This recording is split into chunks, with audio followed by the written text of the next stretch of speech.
Doctor, let me snap you right back to reality, to New York City, which isn't far from where you are in Syracuse.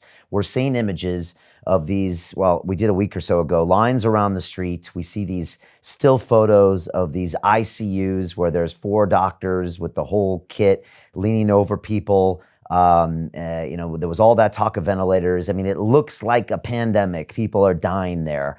Like, what is actually happening there? Because anybody watching us now would say, okay, guys, but there's got to be something happening, or 4 billion people wouldn't be locked down on this planet. Well, I wish there was evidence of something happening that would justify this lockdown situation. But, you could show photographs of any ICU at any time and you'd see very sick people and you'd see doctors and nurses wearing a lot of personal protective equipment, especially if they were doing a procedure. So, it's nothing terribly out of the ordinary. What is out of the ordinary is that hospitals around the world are empty. And they have very strict security to prevent people from going in and seeing what's going on. So there's a relative paucity of images and video from inside these facilities because of that.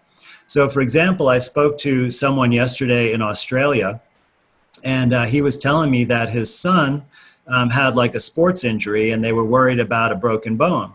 So, and this was, in a major city in Australia. So not out in the country, at a podunk community hospital, but a major hospital in a major city. And he had to basically be really stern to even allow them to come in. Like they just wanted to send them home without any care.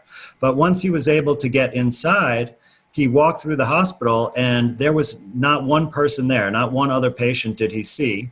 He went all the way to the radiology department to get an x-ray, and there was not one other patient getting any x-ray or any other imaging study. They took the picture and then he walked out of the building.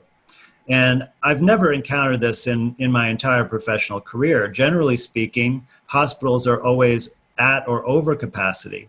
And many times when I've tried to admit patients, they've had to wait. Or I'd have to call multiple hospitals and find who had a bed available and do the best I could to secure that bed. I've seen patients waiting in the emergency department for over a week because there are no beds for the hospital. And I've never encountered a situation of an empty hospital, and I've never been to a radiology department that had no studies going on. In fact, it's really important to their business model because the equipment like MRI machines and CT scanners are extremely expensive machines. And so they have to lay out millions of dollars to purchase that equipment.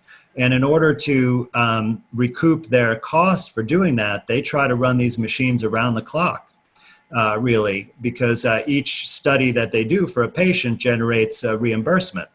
So it's just extremely counterintuitive and impossible to explain how all of these hospitals would be empty and not using all of their equipment when there is the largest health disaster that we've seen in at least 100 years. And then compound that with all of the layoffs of healthcare personnel. So in the United States, they're laying off nurses, pharmacists, lab techs, and other healthcare practitioners. And I've known people in my personal life who are experiencing this. So why wouldn't they need every single qualified healthcare professional to be on the ground treating people if there were so many people who were sick and dying?